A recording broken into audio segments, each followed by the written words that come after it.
أعوذ بالله من الشيطان الرجيم. بسم الله الرحمن الرحيم. السلام عليكم ورحمة الله تعالى وبركاته. الحمد لله رب العالمين، وبه نستعين على أمور الدنيا والدين. صلاة وسلاما دائمين متلازمين على حبيبنا مصطفى محمد صلى الله عليه وسلم وعلى آله وصحبه أجمعين. سبحانك لا علم لنا إلا ما علمتنا إنك أنت العليم الحكيم.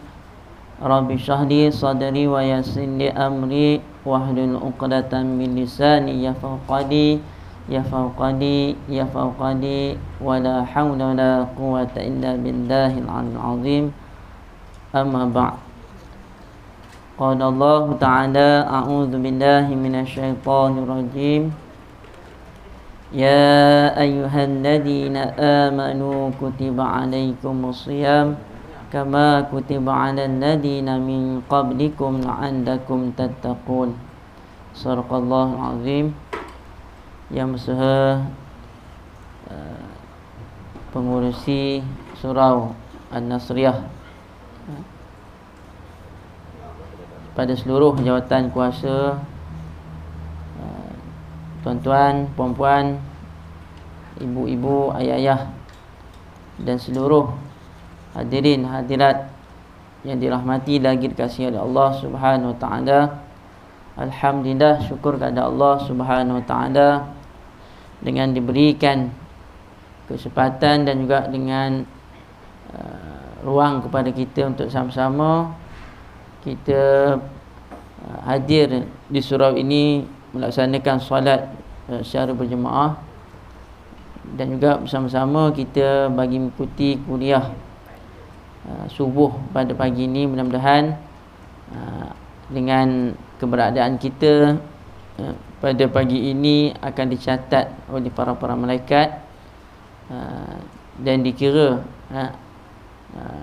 apa yang kita lakukan menjadi amal soleh, amal yang akan membantu kita untuk meraih syurga Allah Subhanahu wa taala nanti, insya-Allah. Tuan-tuan, puan-puan, hadirin-hadirat yang dirahmati lagi dikasihi oleh Allah Subhanahu wa taala, hari ini Ramadan yang ke-13 ya. Mana kita dah pertengahan Ramadan ya. Mana 10 yang terawal dah habis dah ya. Ini 10 pertengahan, dan kita masih ada berbaki lagi ya, Ramadan. Mudah-mudahan kita tidak mempersiakan peluang dan juga ganjaran yang dikurniakan oleh Allah SWT kepada hamba-hambanya. Mudah-mudahan apa kita hajati Ramadan ini supaya dosa kita diampunkan oleh Allah SWT, diberikan kebahagiaan, rahmat, dan juga sebagainya hajat kita dimasukkan ke dalam syurga. Maka kita berharap begitu. Mudah-mudahan Allah SWT memperkenankan doa kita, insya-Allah. Bagi menyambung pengajian kita pada pagi ini ya, iaitu kitab Riyadhus Shalihin min kalami Sayyidil Mursalin, iaitu Syekhul Islam Muhyiddin Abi Zakaria Yahya bin Syarf An-Nawawi. Mari sama-sama kita mulakan majlis ini dengan baca Ummul Kitab Al-Fatihah. A'udzubillahi minasyaitonirrajim. Bismillahirrahmanirrahim. Alhamdulillahirabbil alamin. Arrahmanirrahim. Maliki yaumiddin. Iyyaka na'budu wa iyyaka nasta'in. Ihdinas siratal mustaqim. Siratal ladzina an'amta 'alaihim ghairil maghdubi 'alaihim waladdallin. Amin. Tajuk apa kita berhenti tu? Ya. Bab tentang muraqabah ya.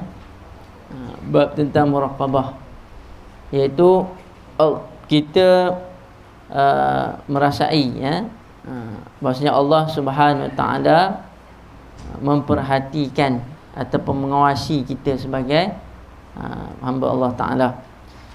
Mana sentiasa merasa Allah Ta'ala sentiasa ada di sisi kita.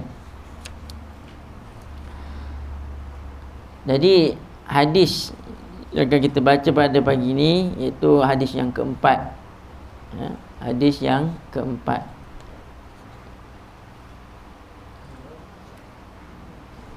Qala musannif rahimahullah ta'ala wa nafa'ana anhu min ulumi fi darain amin.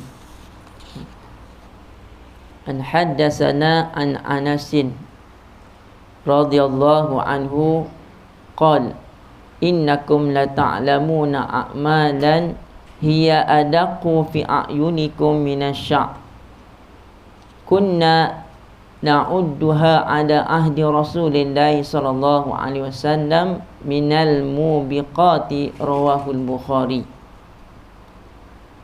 Dari Sayyidina Anas radhiyallahu anhu berkata, sesungguhnya kamu sekalian sekarang melakukan perbuatan-perbuatan yang kamu anggap sangat enteng, padahal pada masa Rasulullah SAW perbuatan-perbuatan semacam itu kami anggap termasuk hal-hal yang merosakkan agama. Ya. Jadi kita kena sebagai orang Islam kena peka. Sesuatu perkara tu kadang-kadang kita menjadikan perkara tu benda kecil, padahal dalam agama perkara tu perkara yang besar. Ya. Dan apatah lagi dalam perkara yang besar kita anggap benda tu kecil.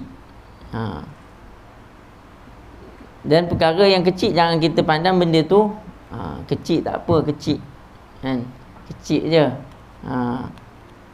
Contoh sebagai contoh, dia banyak-banyaklah contoh kan. Antara contohlah contoh orang menganggap solat berjemaah. Solat berjemaah, contoh solat berjemaah, ya. Ni saya buka dalam ni lah. Dia punya syarah Riyadhus Shalihin. Antaranya solat berjemaah orang pandang benda tu kecil kan.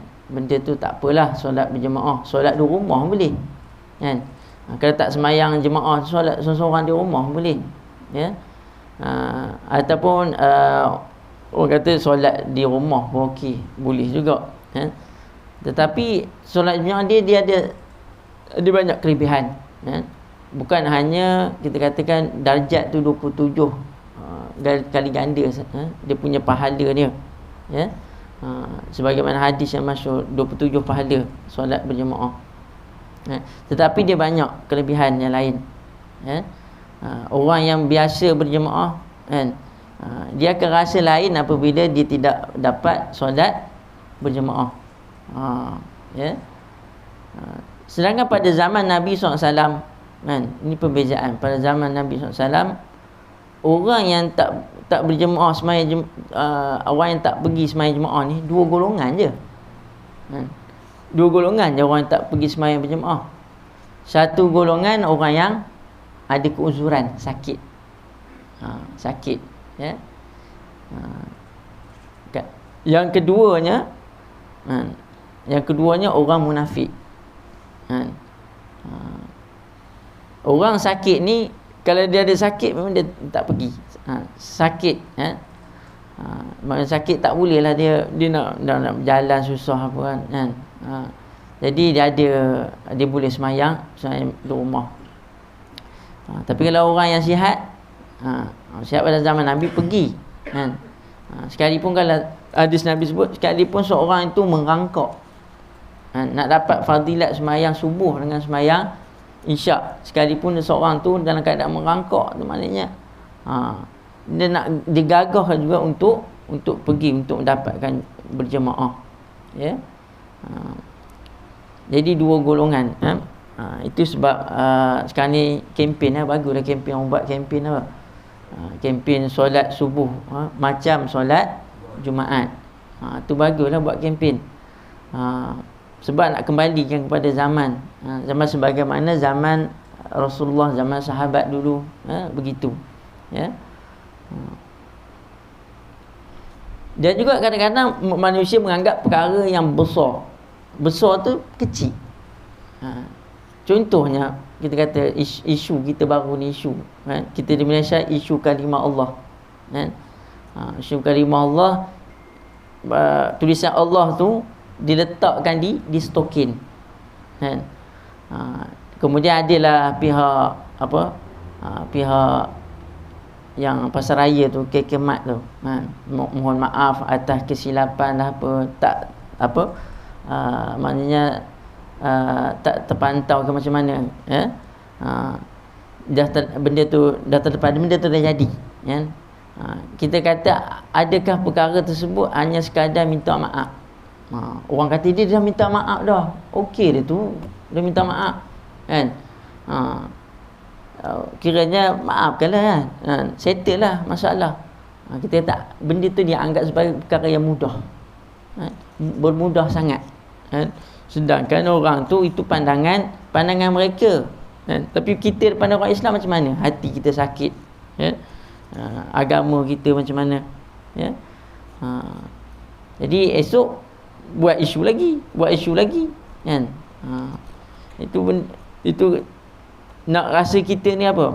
Kita kata jangan pandang suatu perkara tu benda tu besar tapi kita pandang mudah. Kita tak nak orang Islam jadi apa? Terbiasa benda tu kan? Benda tu tak apa, sebelum ni jadi boleh settle, ini pun boleh settle juga. Kita jangan anggap begitu ya. Itu dalam hal-hal lain ya. Sekecil-kecil perkara contoh buang sampah. Buang sampah sama kita tak apa, sikit je buang sampah kan. Tapi menampakkan imej apa? Imej apa orang Islam macam ni, sedangkan Islam ni mementingkan kebersihan kan. An-nazafatu minal iman. Maknanya dalam bab fiqh yang ibadah yang pertama ni mementingkan, membicarakan berkenaan dengan bab kebersihan. Tu banyak lagi perkara ya. Yang kelima, hadis yang kelima. An Abi Hurairah radhiyallahu anhu anin Nabiy sallallahu alaihi wasallam qala inna Allah ta'ala yaghar wa ghayratullah ta'ala ay ya'tiyal mar'u ma harrama Allah alaihi, muttafaqun alaihi.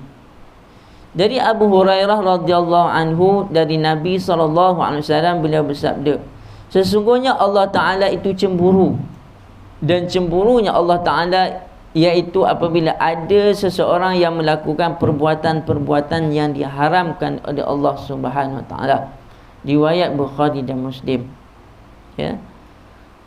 Maknanya di dalam hadis ni cemburu perkataan cemburu ni tak boleh kita samakan cemburu macam cemburu manusia ya. Macam kita cemburu, manusia cemburu biasanya apa? Biasanya laki dia sembang dengan perempuan lain, dia cemburu kan? Ataupun cemburu orang lain ada kelebihan, ada dikurniakan rezeki, dia pun rasa cemburu kan? Bukanlah cemburu tu cemburu begitu kan? Bukan nak samakan cemburu Allah Ta'ala dia sama dengan cemburu manusia ya. Yang dimaksudkan dengan cemburu di sini kan? Allah Ta'ala murka ya. Allah Ta'ala murka, Allah Ta'ala marah kan, dengan makna yang sesuai ya. Kerana sifat Allah Ta'ala tu kan, tak sama dengan sifat manusia ya. Laisa kamitslihi syai' kan, makna tak sama dengan sesuatu makhluk Allah Ta'ala. Maknanya maha suci Allah Ta'ala dari sebarang sifat yang tidak layak bagi Allah Subhanahu Wa Ta'ala. Dengan makna di sini, makna sesuai iaitu Allah Ta'ala murka, Allah Ta'ala marah kepada orang yang melakukan perbuatan-perbuatan yang diharamkan oleh Allah Subhanahu Wa Ta'ala ya.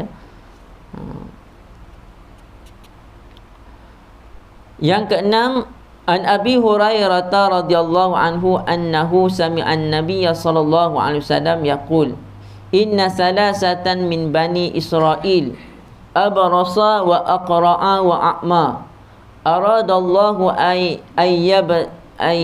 ayyabtaliyahum fab'atha ilaihim malakan fa'atal abrasa faqala ayyu syai'in ahabbu ilaik.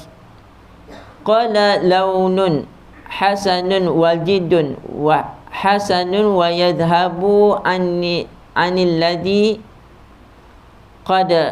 qadiranin nas famasahu fadhahaba anhu qadaruhu wa u'tiya launan hasanan wal jiddan hasana. Qala fa ayyul maliki ahabbu ilaik. Qala ibn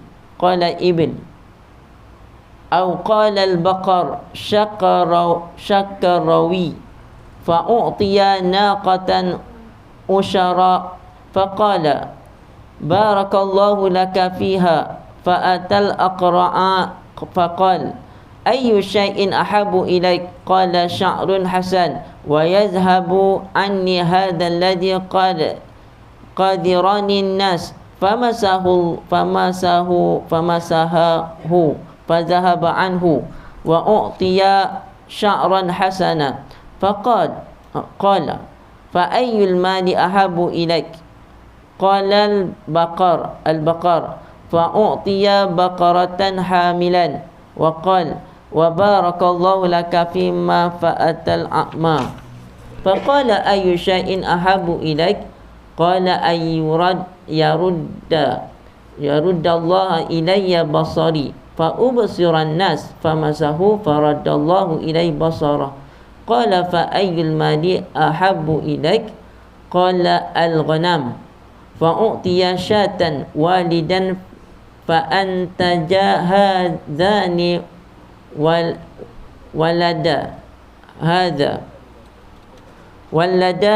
fakana lihadha wadin minal ibil wa lihadha wadin minal baqar wa lihadha wadin minal ghanam thumma innahu atal basara fi sawratihi wa hay'atihi faqala rajulun miskin qadin qata'at bihil jibal fi safari fala balagha lil yawm illa billahi thumma bik as'aluka billadhi a'taka الوان الحسن والجد الحسن والمال بعيرا أتبلغ به في سفري. فقال الحقوق كثيرة. فقال كأني أعرفك ألم تكن برصا يقدرك الناس فقيرا فأعطاك الله. فقال إنما ورثت هذا المال كابرا عن كابر. فقال إن كنت كاذبا فصيرك الله إلى ما كنت. فأتى الأقرأ في صوته وهيئته فقال له مثل ما قال لهذا ورد عليه مثل ما رد هذا. فقال إن كنت كاذبا فصيرك الله إلى ما كنت. وأتى الأعمى في صورته وهيئته فقال رجل مسكين وابن سبيل إن قطعت بيال جبال في سفر فلا بلغ لي اليوم إلا بالله ثم بك أسألك الذي رد عليك بصرك شاة أتبلغ بها في سفري. فقال قد كنت أعمى فرد الله إلي بصري فخذ ما شئت ودع ما شئت فوالله لا أجهدك اليوم بشيء أخذته لله عز وجل. فقال أمسك ما لك فإنما ابتليتم فقد رضي الله عنك وسخط على صاحبيك. متفق عليه. Ini cerita ini cerita tentang orang Bani Israel ya. Dari Abu Hurairah radhiyallahu anhu bahawasanya dia mendengar Nabi SAW bersabda, sesungguhnya ada 3 orang dari Bani Israel. Ada 3 orang Bani Israel yang belang. Belang ni maksudnya yang kena penyakit sopok. Kulit je ni lah, kulit je bertumpuk-tumpuk belang ya.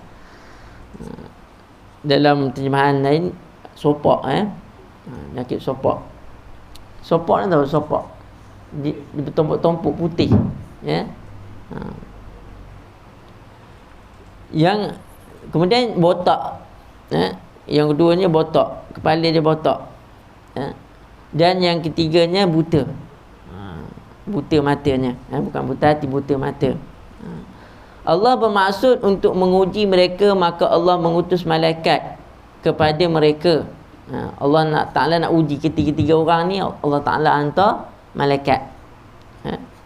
Malaikat itu datang kepada si belang dan bertanya, mana si sopak tadi, bertanya, apakah sesuatu yang paling kau inginkan? Si belang menjawab, saya menginginkan paras yang tampan dan kulit yang bagus, serta hilangnya penyakitku yang menjadikan orang-orang jijik kepadaku. Mesti dia minta apa? Nak jadi apa? Nak jadi apa? Nak jadi handsome. Hilang dia punya penyakit sopak dia. Maknanya apa? Orang pandang dia jijik, ya. Ini pandangan manusia.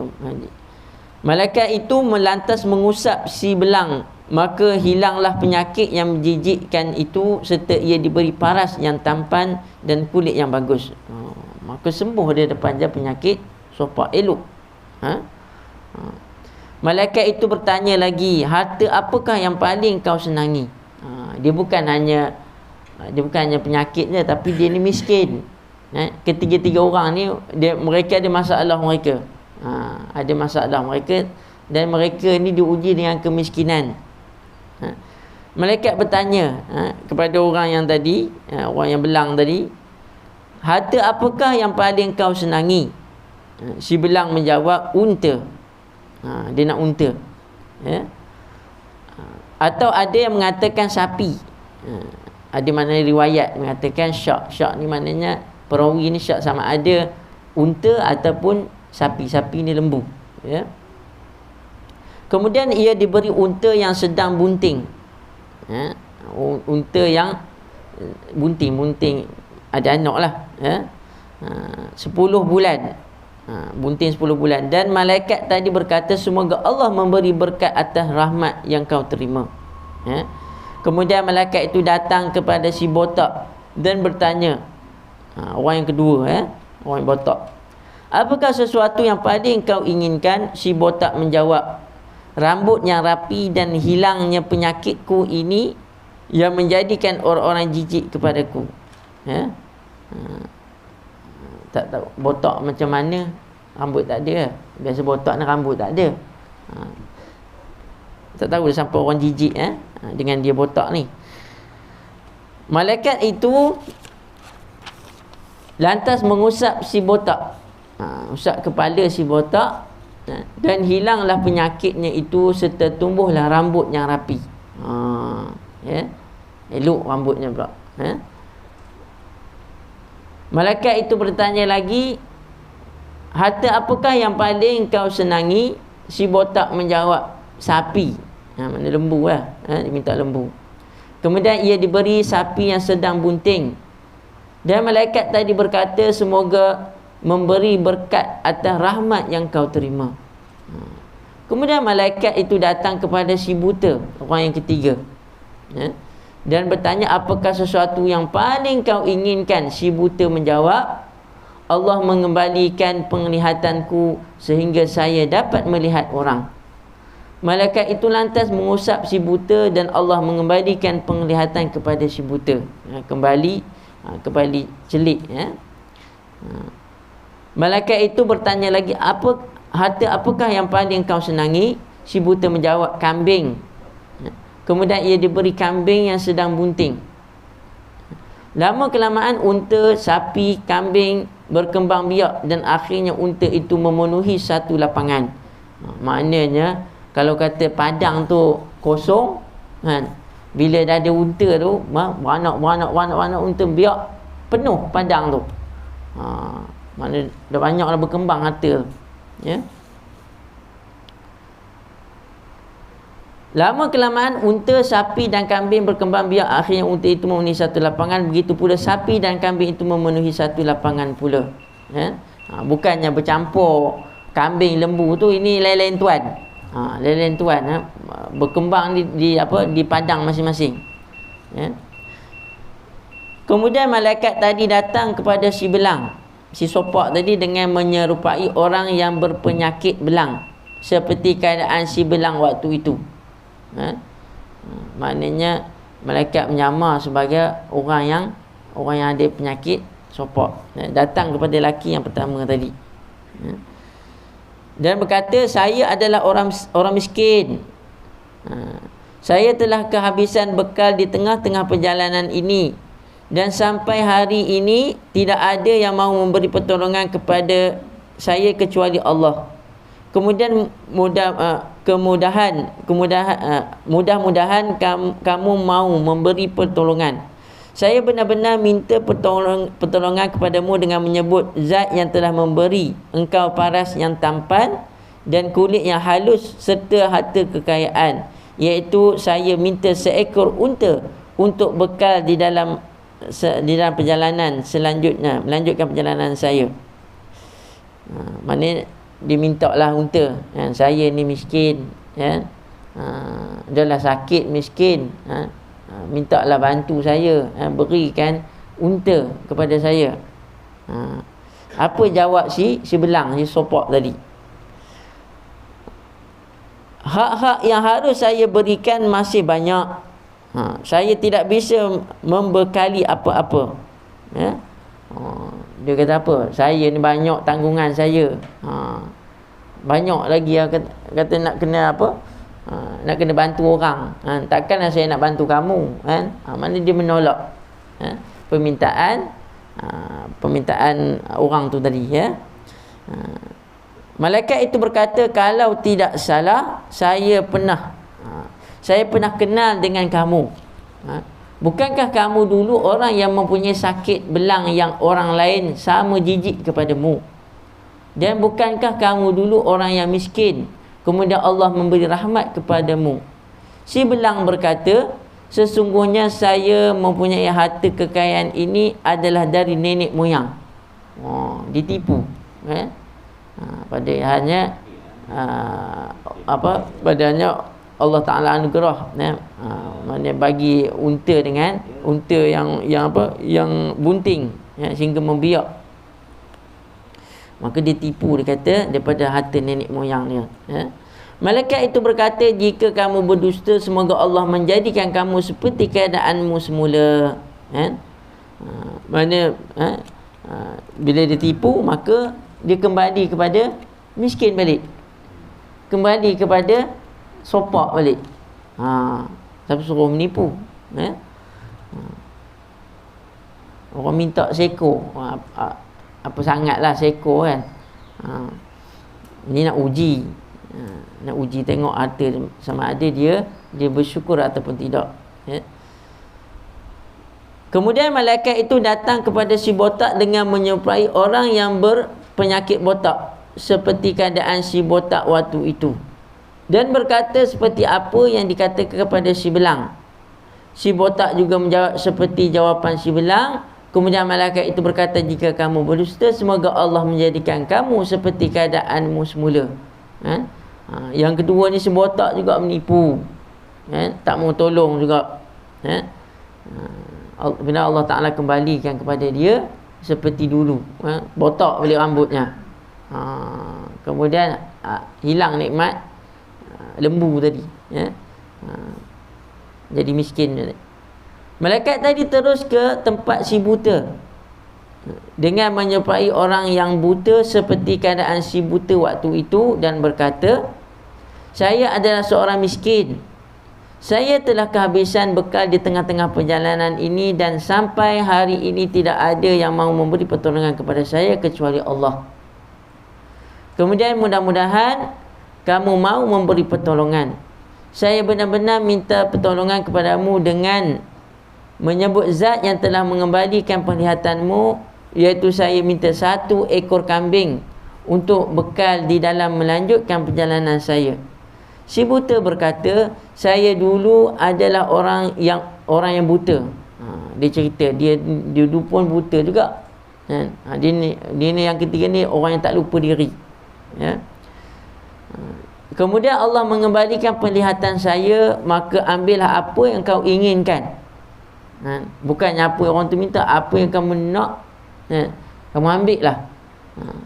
Dan tinggalkanlah yang tidak kau senangi. Mana kata, kita kata kalau kambing tu besar-besar, kan? Tentu dia ambil yang besar-besarnya kambing, kan? Yang kecil-kecilnya, yang bantutnya, tak apa, ini aku tak nak, bagi kat tuan balik. Demi Allah, sekarang saya tidak akan memberatkan sesuatu kepadamu yang kau ambil, kerana Allah Azza wa Jalla, itu malaikat itu berkata, peliharalah harta kekayaanmu, sebenarnya kamu hanyalah diuji, dan Allah benar-benar redha terhadap kamu, dan Allah telah memurkai kedua kawanmu. Riwayat Bukhari dan Muslim, ya. Maknanya kita ni Allah Ta'ala kurniakan, apa yang kita ada pada hari ni, kita kena bersyukur, ya. Andai kata ada orang datang minta tolong, tolonglah, tolonglah mana yang kita mampu. Kalau tak dapat banyak, sikit, sikit pun jadi, ya. Jangan tak tolong langsung, tapi jangan, kena tengok juga.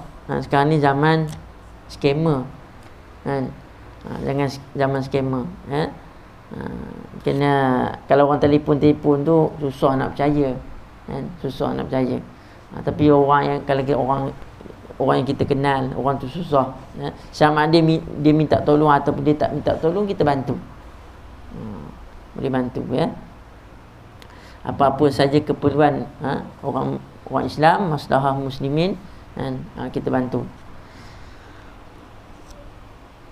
An hadatsana an Abi Ya'la Asy-Shaddad bin Aus radhiyallahu anhu anin Nabi sallallahu alaihi wasallam qala al-kayyisu man dana nafsahu wa amila lima ba'dal maut wal 'ajizu man atba'a nafsahu hawaha wa tamanna 'ala Allahi, rawahu Tirmizi wa qala hadisun hasan. Dari Abu Ya'la Shaddad bin Aus. Abu Ya'la Shaddad bin Aus ni, kalau ikut namanya, Abu Ya'la ni betul nama dia Abu Ya'la, nama apa ini, kunyah, kunyah Abu Shaddad bin Aus. Shaddad bin Aus nama sepuluh, Shaddad bin Aus bin Sabit al-Hazraji, ya. Dengan gelaran kunyahnya, gelaran Abu Ya'la. Abu Ya'la ni gelaran dia, ya. Nama dia Shaddad, itulah nama sebenar, Shaddad bin Aus al-Khazraji, ya. Jadi orang Aus, dia dengar Aus ni orang Madinah, asal orang Madinah, ya. Bapa dia, ayah dia pernah menyertai peperangan Badar dan peperangan Uhud, ya. Dan ayahnya syahid, ya, terbunuh di dalam peperangan Uhud, ya. Antara kelebihan Shaddad, ya, Shaddad bin Aus ni, riwayat mengatakan Khalid bin Ma'dan berkata, tidak ada di bumi Syam ini orang yang lebih dipercayai, lebih faqih dan lebih diradai melainkan Ubadah bin Samit dan Shaddad bin Aus. Mana ada dua orang, antara orang yang faqih. Faqih ni orang yang pakar dalam apa? Dalam hukum hakam, dan orang yang alim, dan antara orang yang alim Shaddad ni, ya. Kemudian daripada riwayat Al-Mufaddal Al-Ghalabi menyatakan, orang yang zuhud dari kalangan orang Ansar ada 3 orang, orang yang paling zuhud, ya. Yang pertama Abu Darda, Abu Darda, ya. Yang kedua Umar bin Sa'd. Yang ketiga Shaddad bin Aus, ya. Pernah Nabi SAW bertanya kepada Shaddad, ya. Nabi bertanya satu soalan lah kepada Shaddad, ya. Lantas dia menjawab, aku ni di dunia ni sempit. Sempit aku kat dunia. Maknanya dia merendah diri lah. Dia cakap, dia kata aku tak ada apa kat dunia ni, ya. Dan Nabi SAW kata, kamu dan keturunan kamu akan menguasai, maknanya akan menjadi inilah pemerintah di tanah Syam. Tanah Syam. Dan dia ni apabila Islam tersebar, maknanya membuka kota Syam, maka dia antara orang yang dihantar, untuk menjadi pemerintah di sana. Antara dia punya maksud hadis tadi, beliau bersabda, orang yang cerdik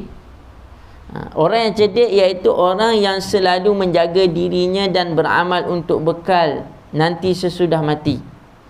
Dan orang yang kerdil iaitu orang yang hanya menuruti hawa nafsunya tetapi ia mengharapkan berbagai harapan kepada Allah. Dia antara diriwayatkan iaitu sabda Nabi, orang yang cerdik, orang yang cerdik itu orang yang selalu menjaga dirinya dan beramal untuk bekal nanti sesudah mati. Itu orang yang cerdik. Dia memikir, bukan cerdik ni mikir nak apa, nak ada PhD, ada ijazah dan sebagainya.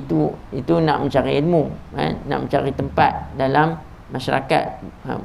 Itu tak salah. Tetapi orang yang paling cerdik, ada lagi orang yang paling cerdik. Orang yang paling cerdik, orang yang menyiapkan bekalan dia, bekalan amal dia untuk keperluan apa dia selepas pada dia mati. Itu orang yang paling cerdik, yang lain dia tak guna. Yang kita bawa nanti iaitu bekalan kita sesudah mati, Dan orang yang kerdil iaitu orang yang hanya menurut hawa nafsu, orang yang bodoh, orang yang bodoh ataupun orang yang lemah, orang yang bodoh, orang yang hanya menuruti hawa nafsunya tapi ia mengharapkan berbagai-bagai harapan, berangan-angan. Orang yang bodoh ni orang yang dia ikut hawa nafsu, tetapi dia ni berangan-angan macam-macam, nak berangan nak masuk syurga lah, nak dapat redha Allah, sedangkan dia tak nak beramal. Ini orang yang paling bodoh, Saya nak habiskan hadis ni. Ada 2 hadis lagi, InsyaAllah ambil sikit masa. Bukan ada sarapannya, tak ada. Kita puasa, ambil sikit masa. Yang ke-8, hadis yang ke-8, an Abi Hurairah radhiyallahu anhu qala Rasulullah sallallahu alaihi wasallam, min husni islamil mar'i tarkuhu ma la ya'nihi hadisun hasan. Dari Abu Hurairah radhiyallahu anhu berkata, Rasulullah SAW bersabda, termasuk kesempurnaan Islam iaitu ia meninggalkan sesuatu yang tidak bermanfaat bagi dirinya. Maknanya orang yang dia tak buat benda-benda yang tidak memberi manfaat kepada diri dia. Mana benda yang lara, benda yang tak apa nak penting, tak apa nak penting, tak apa nak elok, maka dia tinggalkan, dia tak buat. Banyak juga perkara dia rasa tak penting. Contohnya kalau kita bersembang, benda yang ada manfaat. Kalau sembang benda yang tak ada manfaat, tak payah bersembang. Dalam hadis Nabi ada sebut siapa yang beriman dengan Allah, siapa yang beriman dengan Allah dan juga akhirat, maka hendaklah dia berkata yang baik. Falyaqul khairan, maka hendaklah dia berkata yang baik, au liyasmut, ataupun dia diam. Berkata yang baik mana kata benda-benda yang manfaat, ataupun kalau dia tak ada benda nak cakap, dia diam. Itu lebih elok. Macam dalam perkataan ataupun dalam apa-apa perbuatan kita. Kalau nak cari pahala, banyakkan berzikir, banyakkan baca Al-Quran. Kalau sembang bercakap yang ada nasihat, ada manfaat. Kemudian hadis yang terakhir, yang ke-9, an hadatsana an Umar radhiyallahu anhu anin Nabi sallallahu alaihi wasallam qala la yus'alu ar-rajulu fi ma daraba imra'atahu, rawahu Abu Daud wa ghairuhu. Dari Umar radhiyallahu anhu,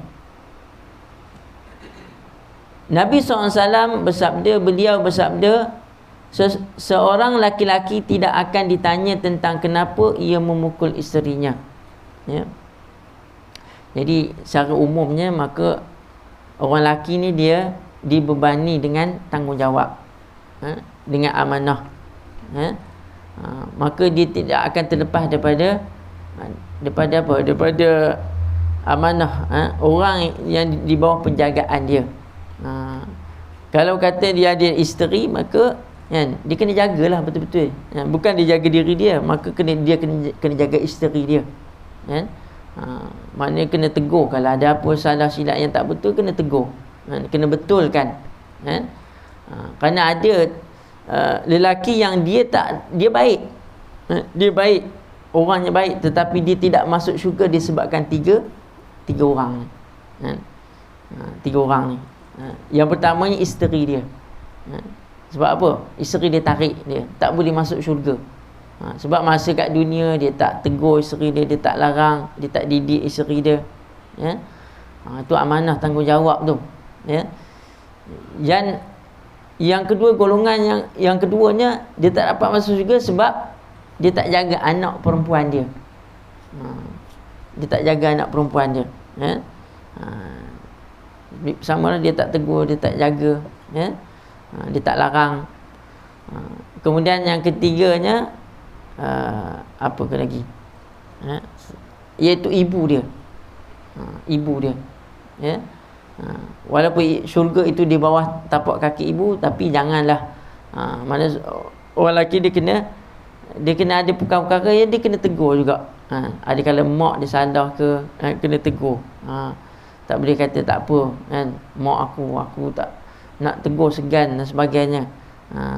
Jadi kena tegur mana yang kita mampulah, gitu. Sebab kita ni nak masuk syurga.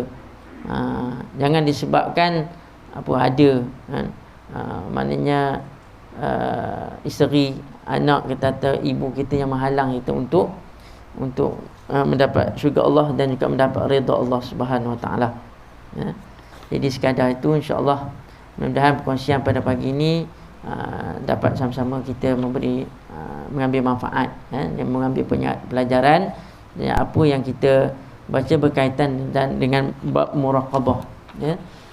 Mana kita kena sentiasa merasai Allah Ta'ala sentiasa memerhatikan kita. Walaupun apa jua kita, dalam keadaan apa kita sekalipun, di mana kita berada, maka kita ingat Allah Ta'ala sentiasa bersama-sama dengan kita. Wallahu alam. Maaf sekiranya ada kekurangan, kesalahan dalam apa yang saya sampaikan pada pagi ini. Mudah-mudahan yang baik datang daripada Allah SWT, yang kurang lemah daripada diri saya sendiri. Aku lupa hadza wa astaghfirullahal azim li wa lakum. Assalamualaikum warahmatullahi taala wabarakatuh. A'udzu billahi minasyaitonir rajim. Bismillahirrahmanirrahim. Alhamdulillahirabbil alamin hamdan yuwaffi wa mazidah. Ya Rabbana lakal hamdu kama yanbaghi li jalali wajhika wa 'azimi sultanik. Allahumma futal arifin warzuqna faman nabina wa dhal musani wal hamlikatil muqarrabin bi rahmatika ya arhamar rahimin. Allahumma faqina fid din wa 'allimna ta'wil, ihdina siratal mustaqim siratal ladzina an'amta 'alaihim minan nabiyina was-siddiqin wasyuhada'i was-shalihin wa sunna ulaika rafiqa ya arhamar rahimin. Allahumma inna nas'aluka ridhaka wa jannah wa na'udzubika min sakhatika wan nar. Allahumma innaka 'afuwun tuhibbul 'afwa fa'fu 'anna wa 'an walidina wa 'an jamil muslimina wal muslimat wal mu'minina wal mu'minat bi rahmatika ya arhamar rahimin. Walhamdulillahi rabbil alamin. Taqabbalallahu minkum.